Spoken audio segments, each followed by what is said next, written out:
Good morning. Last time we spoke about the uprising of that key figure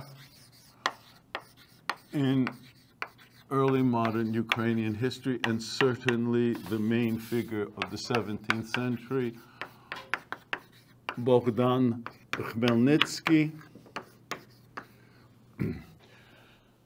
We saw the uprising, the turn of fortunes of Poland and the Zaporozhian Cossacks, and then the creation of a Cossack entity, embryonic state, 1649, and the efforts of Khmelnytsky to build an international coalition against Poland. The collapse of Khmelnytsky's efforts to create this, or an international coalition, based in particular on an alliance with the Ottoman Empire and its vassal states, Moldavia and the Crimean Khanate, and the failure to go beyond a stalemate in the continuing military conflict with Poland forced the Cossack hetman in 1653 to believe that an alliance with Muscovy might prove to be the only solution in finding an ally, from his perspective, to help the Rus cause of Ukraine. Actually, negotiations between the Zaporozhian Cossacks and Muscovy had been going on since the very outset of the 1648 uprising. So from the very beginning, as Khmelnytsky was turning to various outside forces, Muscovy as well. But these negotiations, or these efforts toward Muscovy, became particularly frequent beginning in early 1652, 4 years into the uprising. But what was Muscovy's view of the Cossack problem in Poland, Lithuania, and in particular Muscovy's view of territories of present-day Ukraine? And what did the ruler of Muscovy, the Tsar, and his advisors think of Khmelnytsky's continual requests to form some kind of alliance? We need to face those questions. We need to address those questions. But before doing so, a little bit of context. However briefly, we do need to look at developments in Muscovy itself. Now, we have touched on the Grand Duchy and later Tsardom of Muscovy when we were discussing the Lithuanian and Polish periods of Ukrainian history and the relationship between Lithuania and Poland, and how that relationship itself evolved, and what was the implication or the influence of Muscovy on those Lithuanian-Polish relations. We'll come to that in a second. First, let's just simply recall or state for the first time that Muscovy was only one, and initially at least not the most important, of the several northern Rus lands which followed a historical or a distinct historical development after the disappearance of Kyiv and Rus. That taking place ultimately in the 14th century. of those northern Rus principalities, provinces, the most important was Novgorod, small Pskov and Tver, but most especially Vladimir Suzdal. Vladimir Suzdal, which is on this map already part of Muscovy, as we're going to see. But Vladimir Suzdal, we had mentioned it before, and we must mention it again. The northwestern portion of historic Kievan Rus. After the Mongol invasions of 1237 to 1241, which we dwelled on for some time, the rulers of Vladimir Suzdal claimed that they were the legitimate successors of the Grand Princes of Kievan Rus. Their self-image was enhanced after 1299 when the head of the Orthodox Church, that is the Metropolitan of Kiev, transferred his residence permanently from Kiev to the city of Vladimir in Suzdal, or Vladimir in Vladimir Suzdal. So that was a very important symbolic act, but the political unification of these northern Rus lands was delayed. Why? Because of the policies followed by the Mongols in the Golden Horde, who had control over the area and who preferred that these varying northern Rus provinces remain independent of each other and therefore much more easily dependent solely on the Mongol Khans from their capital at Sarai on the Lower Volga River. It was precisely during the period of Mongol and later Tatar Khanate influences, the late 1200s, 1300s, early 1400s, that the Duchy of Muscovy, again, particularly in the 14th century, began its rise to power. Of all of the northern Rus principalities, Muscovy proved the most deferent to Mongol rule. And as a result, Muscovy accrued certain advantages from the Mongol Golden Horde. By the end of the 15th century, the 1400s, when the Golden Horde had itself broken up into those three khanates that we discussed once before, the Crimean Khanate, the Astrakhan Khanate, and the Kazan Khanate. So we no longer have a Golden Horde, we have three Mongol Khanates. As that was happening, the Duchy of Muscovy, led by a series of talented and able rulers, took this opportunity to begin a process of uniting the northern Rus lands, albeit under their hegemony. This process was largely completed at the outset of the 16th century during the reign of Ivan III,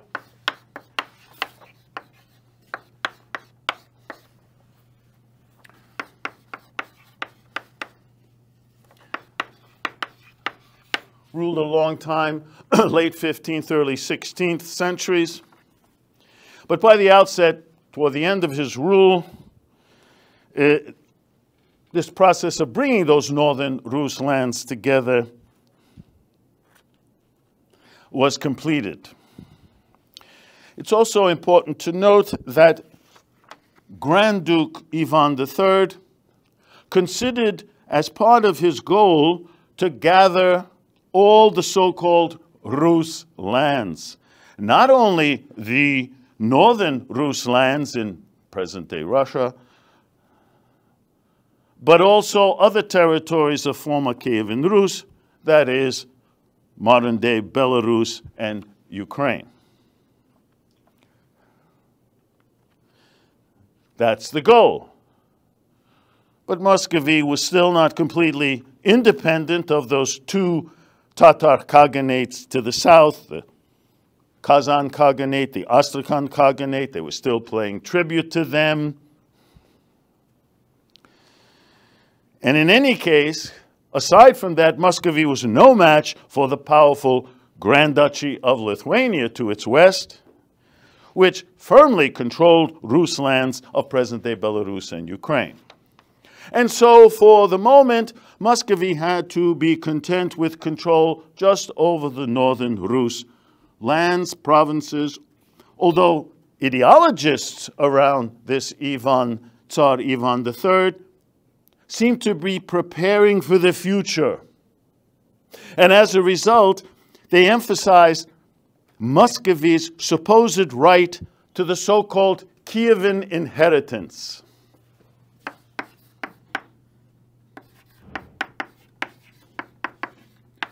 It's a term that comes up very often in the historical literature, the Kievan inheritance. In other words, Muscovy considered itself a second Kiev, the political and cultural successor to Kievan Rus. It's in this regard that Ivan III, a descendant of the Rurikovich dynasty, many branches, of course, had ruled the principalities of Kievan Rus, married a Byzantine princess, enhancing his role for the related now to the imperial Byzantine heritage. And besides that, the head of the Orthodox Rus Church, residing in Moscow now, transferred his residence actually in 1328 from Vladimir to Moscow, retained the title of Metropolitan of Kiev and all Rus. So you're not giving up Kiev here, just claiming you're now head of all of Rus, the former Kievan Rus. By the way, the church itself in Moscow, after 1448, appointed its own rulers or metropolitans, therefore began to function as a distinct Russian Orthodox Church, not under the authority of the Ecumenical Patriarch in Constantinople. Also, many scribes in monasteries were helped in one way or another so that they could copy the old Kievan chronicles, emphasizing now and adding to those texts that the Muscovite or the rulers of Muscovy had a legitimate claim to the Kievan inheritance. And it was also in this context that the new epithet of Moscow, not only as the second Kiev, but the third Rome. From Rome, the mantle of imperial rule was passed on to the Eastern Rome Byzantium, from Eastern Rome Byzantium through Kiev to Muscovy. The point is that by the outset of the 16th century, the outset of the 1500s, Muscovy had acquired all the necessary ideological symbols so that it was ready to claim, whenever it would be strong enough politically and militarily, not yet, but when it would be, that it in fact was the successor of Kievan Rus and the inheritor of the Orthodox mantle from Byzantium. Of course, Byzantium had fallen in 1453, and therefore the rightful ruler of all East Slavs who inhabited the Rus patrimony. That is modern-day Russia, Belarus, and Ukraine. Ideological claims, they're one thing. Political reality, quite another. Muscovy still had much to do in the realm of politics. achievements in that realm came for the most part during the second half of the 16th century, during which we have another Ivan, this time Ivan IV. He's also known technically as the Dread, but in popular literature in the English language, he's always been known as Ivan the Terrible. Ivan the Terrible, the Dread, Ivan IV.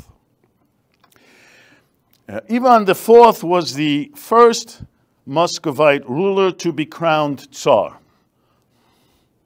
transforming now the Grand Duchy of Muscovy into the Tsardom of Muscovy, which Tsar, meaning universal emperor, taken from the Byzantine title, then increasing thereby claims to universal rule. Under Ivan IV, the domination of the Tatar Khaganates was finally broken. Both the Kazan and Astrakhan Khanates were destroyed by the Muscovites, not the Crimean, by the way.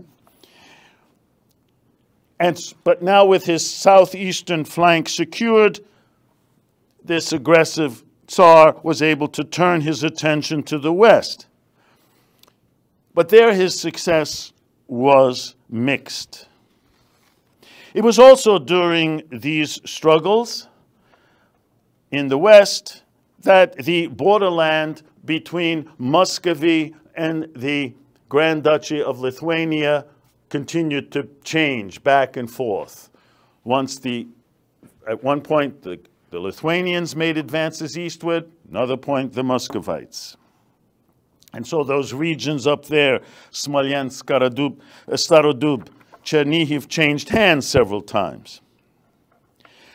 It was, in fact, this Muscovite threat to the eastern borders of Lithuania that had encouraged the Grand Duchy of Lithuania to draw closer to Poland, resulting in that Union of Lublin of 1569, which created the Polish-Lithuanian Commonwealth. So it was the threat of Muscovy pushing Lithuania closer to Poland. Now, these foreign military campaigns of Ivan IV were extremely costly, so that at the time of Ivan's death in 1584, actually, the Muscovite Tsardom was in shambles. In fact, after his death, the Tsardom of Muscovy entered into a period of rule led by the realm's wealthy landowning aristocrats known as boyars,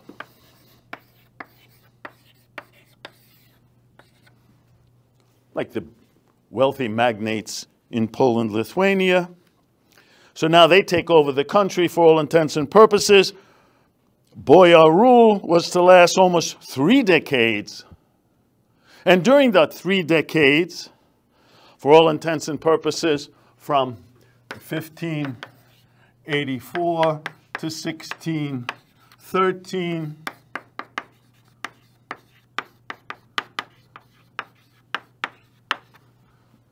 during those 3 decades, Muscovy experiences widespread civil war, famine, foreign invasion, so that this whole period came to be known as the Smutnoye Vremya, the time of troubles. In fact, this time of troubles threatened the very existence of the Muscovite state. Here we are on the cusp of the beginning of the 17th century, and it was during Muscovy's time of troubles that Poland, Lithuania, further strengthened after the creation of the Commonwealth with Lithuania in 1569.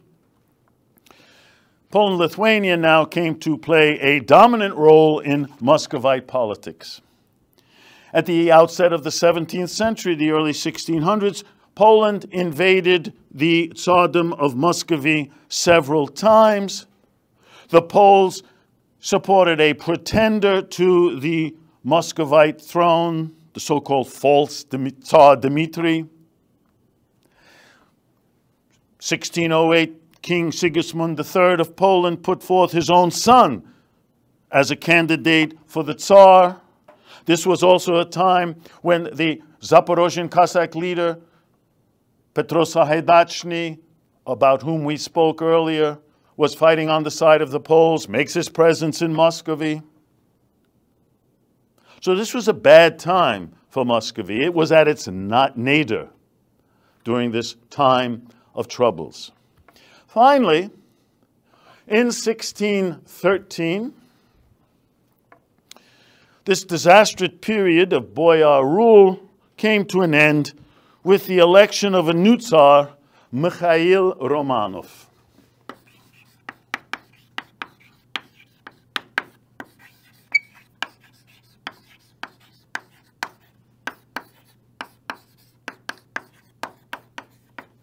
Mikhail Romanov.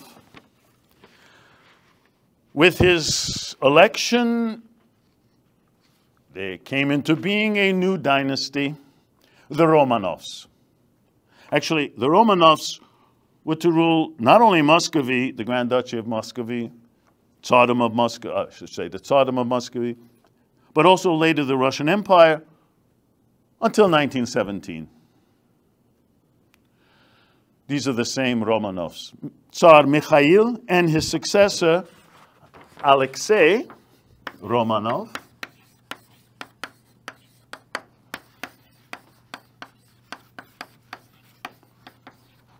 long period of time, virtually 3/4 of the 17th century together.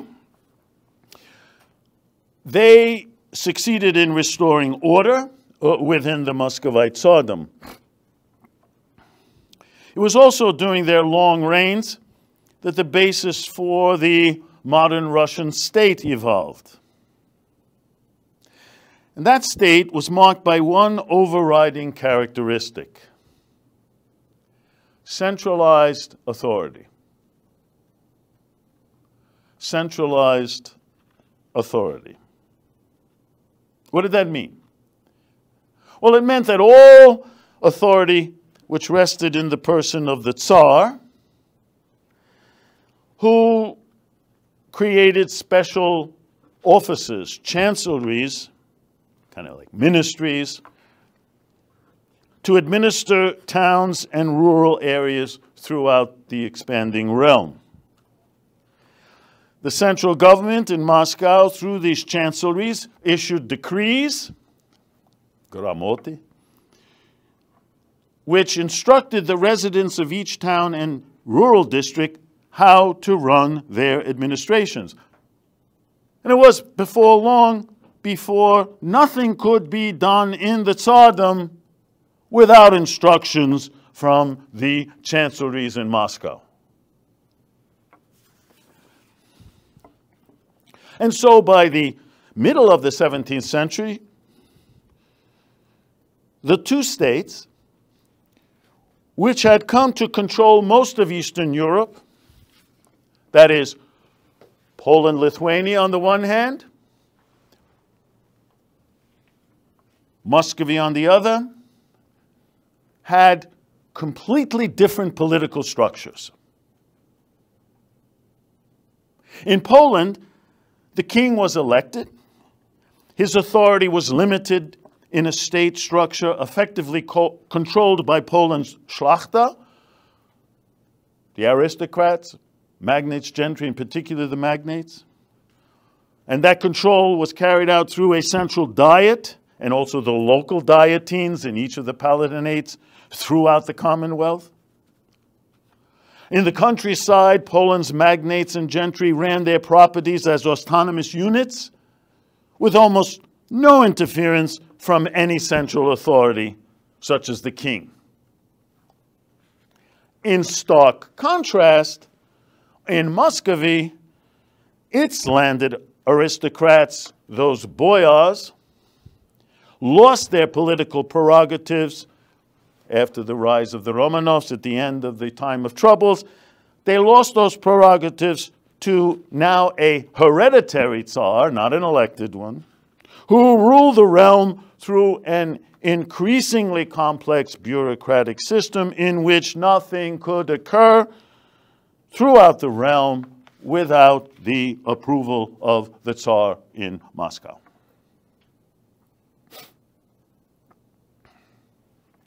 Now, in one aspect, Poland, Lithuania, and Muscovy were similar. That is, both established regimes in which the peasant masses became enserved.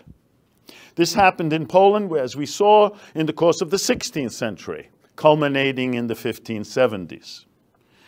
In Moscow, that process also began in the late 1400s, but was finally completed in the mid-17th century. In 1649, actually 1 year after the Khmelnytsky uprising, had nothing to do with the Khmelnytsky uprising, but 1649, a new law code which outlined fully all aspects of the service state of Muscovy was adopted, so-called Ulozhenia, and it remained the basis of Muscovite and Russian law until as late as 1833.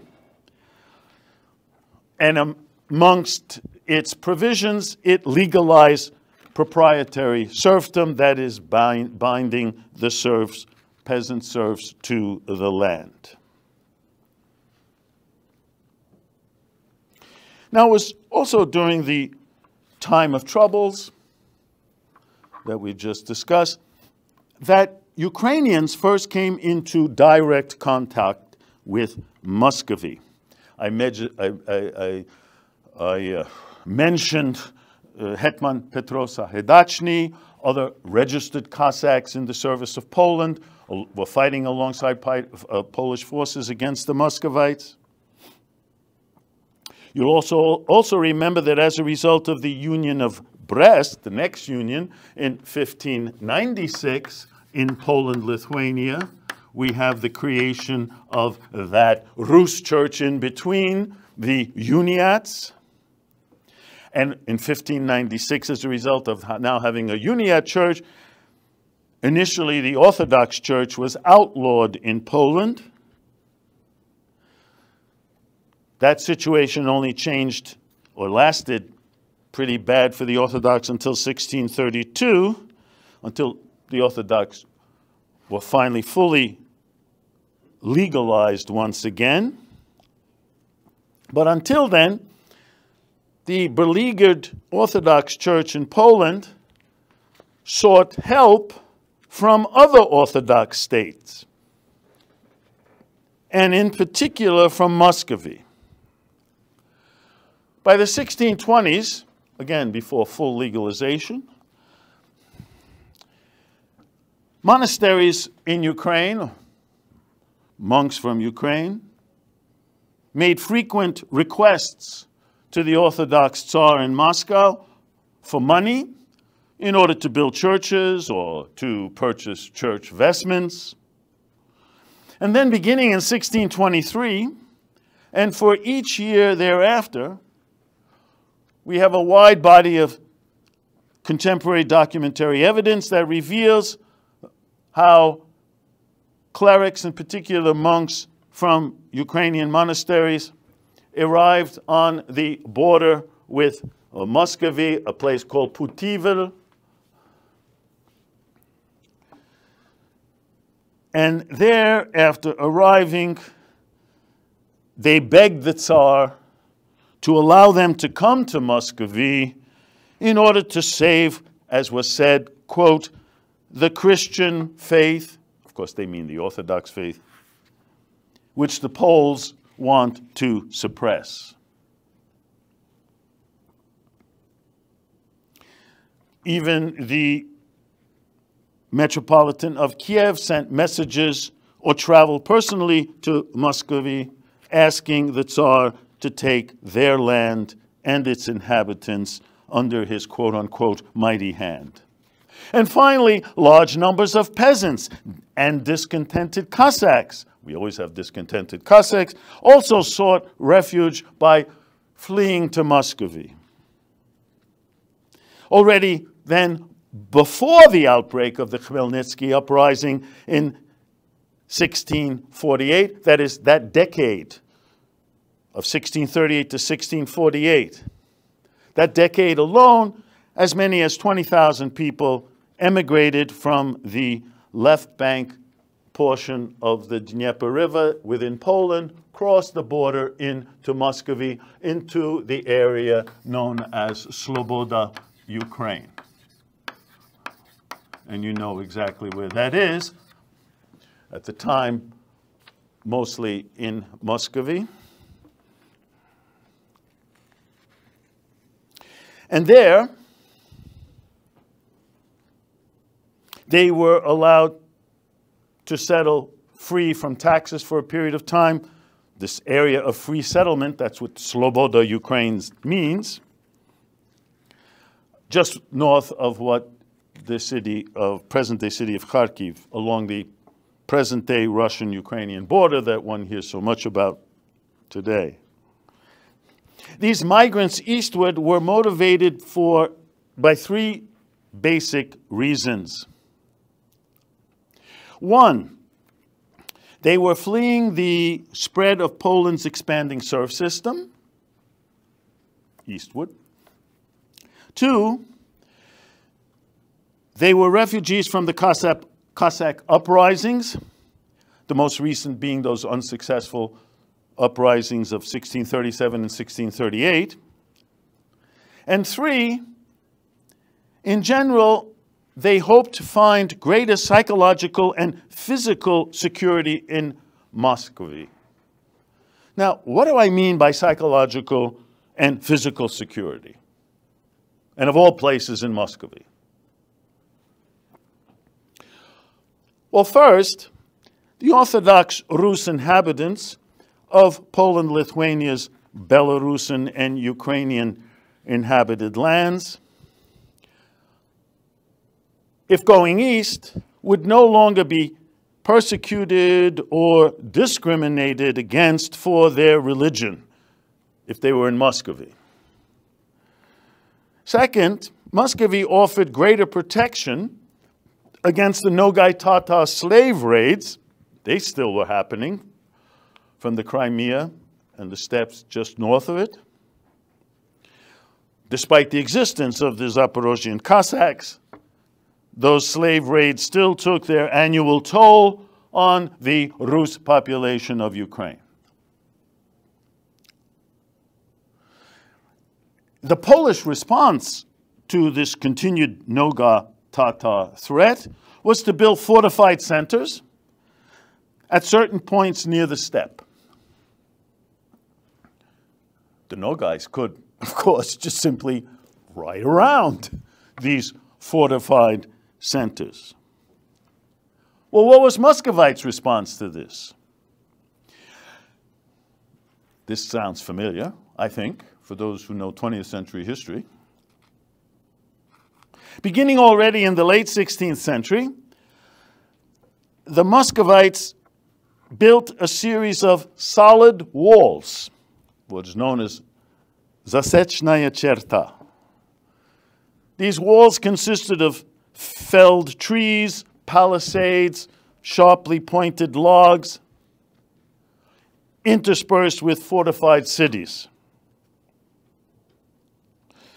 These lines were built progressively farther and farther south until a major defense system known as the Belgorod line, part of Sloboda Ukraine, just north of the present-day boundary of Ukraine and Russia. And this Belgorod line was constructed between 1635 and 1651, precisely the period we're speaking about. It ran for more than 480 miles from a town near the Polish-Lithuanian border with Muscovy, straight across Sloboda Ukraine, through Belgorod, on to Voronezh, crossed the Don River, Voronezh, and even farther north.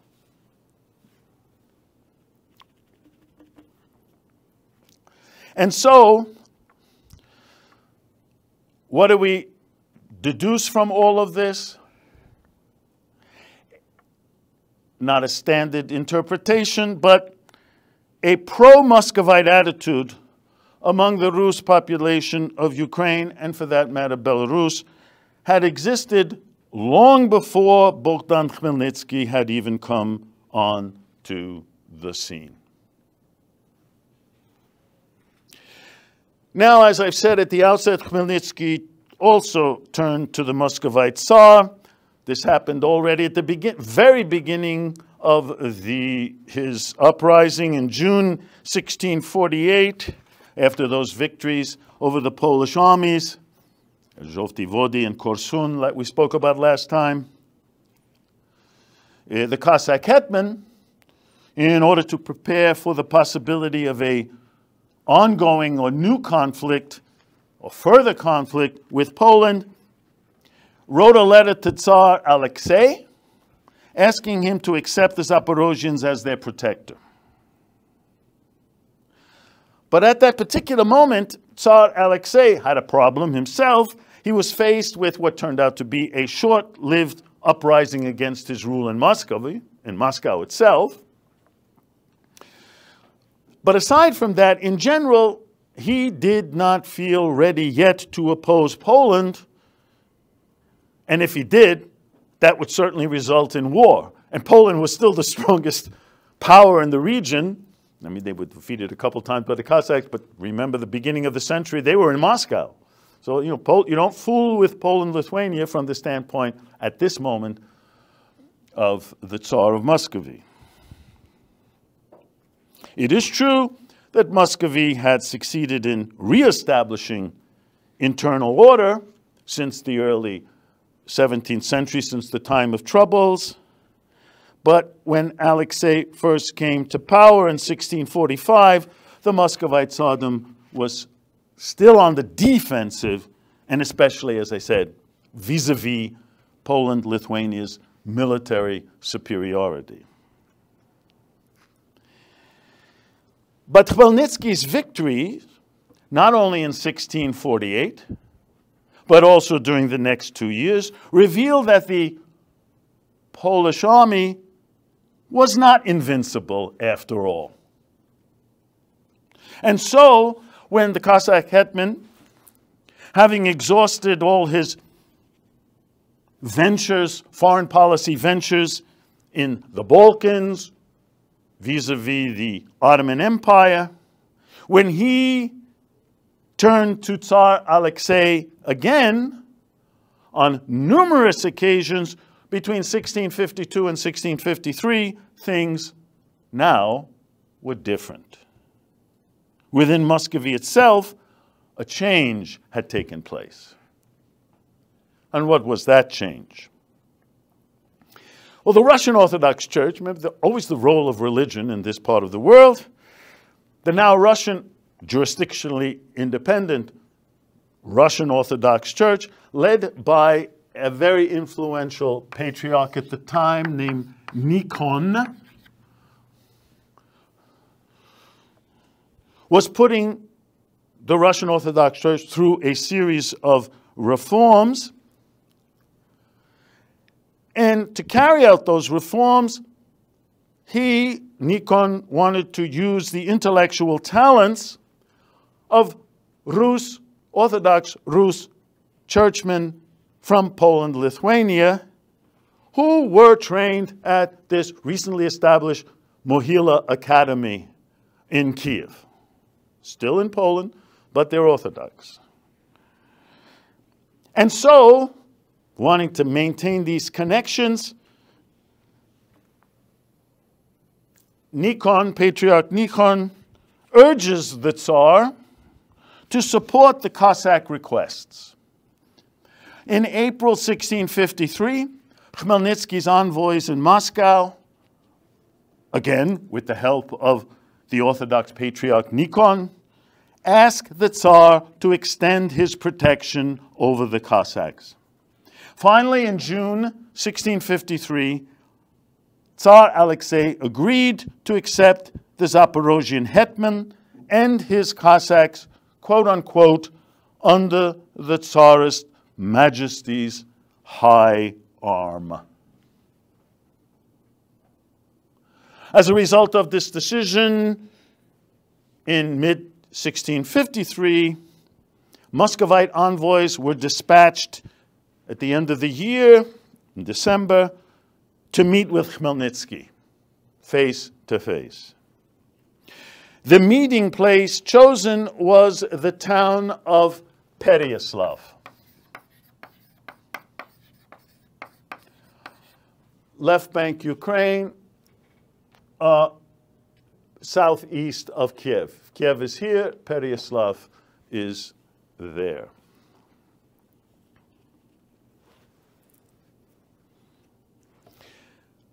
A multitude of citizens in Pereiaslav turn out to greet the Muscovite envoys, and the local priest declares, quote, "In the name of all the Orthodox people," it's always easy to speak in the name of everybody when you're only yourself and maybe a few others, but nonetheless, he makes this symbolic statement, "In the name of all the Orthodox people, and glorified God for fulfilling their long-cherished desire for the union of Malaya Rossiya with Velikaya Rossiya, with Little Rus or Russia with Big Russia." The negotiations at Pereiaslav lasted several days during the month of January 1654. So the 1654 date becomes crucial. I'll write it up here and circle it.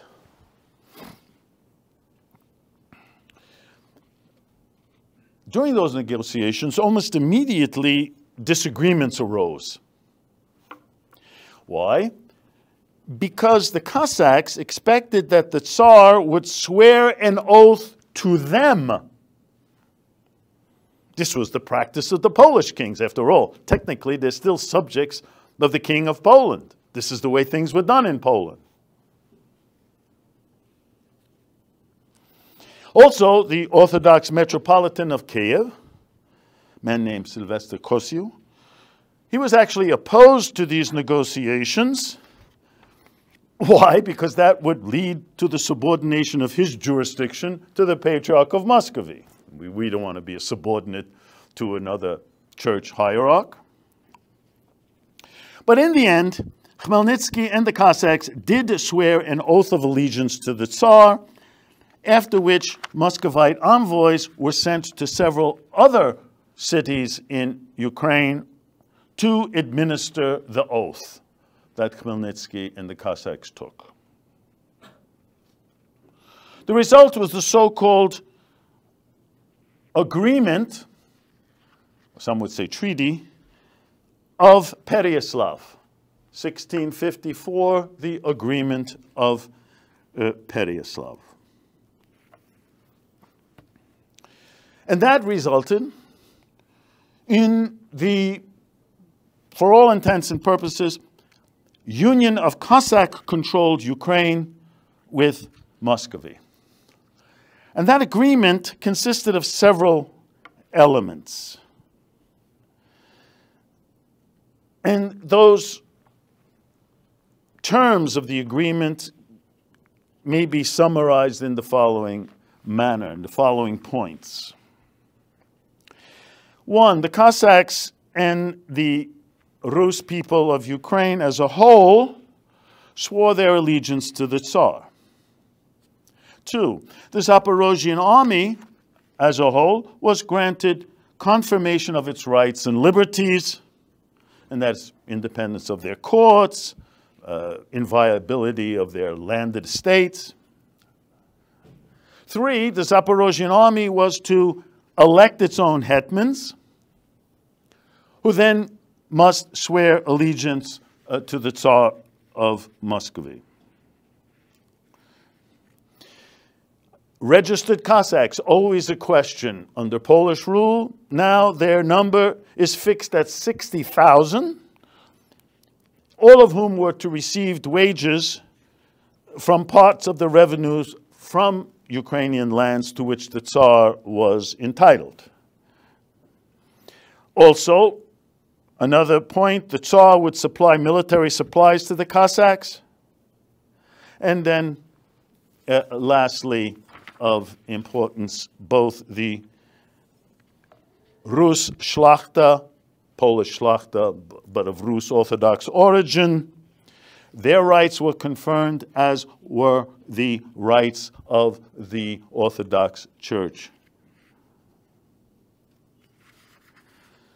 When these negotiations between the Cossack envoys and the Muscovite government were finally completed in August of 1654, the Tsar's title was changed from, quote, autocrat of all Rus to autocrat of all Great and Little Rus.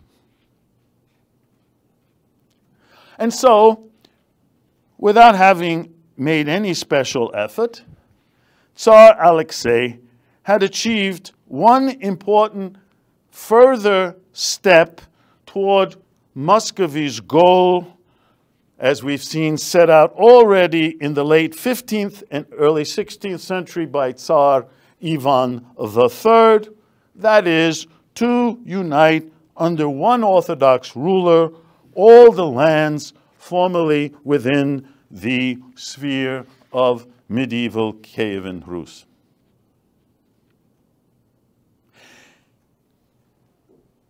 This agreement of Pereiaslav, 1654, subsequently proved to be an important turning point in Eastern European history. It signaled the beginning of a change, however gradual, but nonetheless a change, whereby Muscovy, not Poland, was to become the dominant power in the region. As for Ukraine, the year 1654 ended a 6-year period which marked the culmination of more than half a century of Cossack struggle for autonomy within Poland. When the Polish solution no longer seemed feasible, the Cossacks sought autonomy instead within Muscovy. Great controversy, historiographical controversy over the meaning of this agreement at Pereiaslav. Note I use the term agreement and not treaty because some say it's an actual treaty between equals. Others say no, it's not.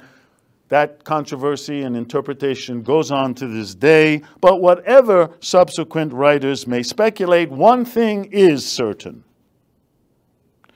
The Tsardom of Muscovy, which within the next 75 years was to be transformed into the Russian Empire, it considered 1654 and after that the whole Ukraine to be its legal patrimony. And while wars may have broken out, borders may have changed, a good portion of Ukraine was to remain within Muscovite lands until the late 18th century, after which most of the remaining Ukrainian lands, with the exception of the far west, were to become part of the Russian Empire as well. Hence, the importance of the Agreement of Pereiaslav of 1654.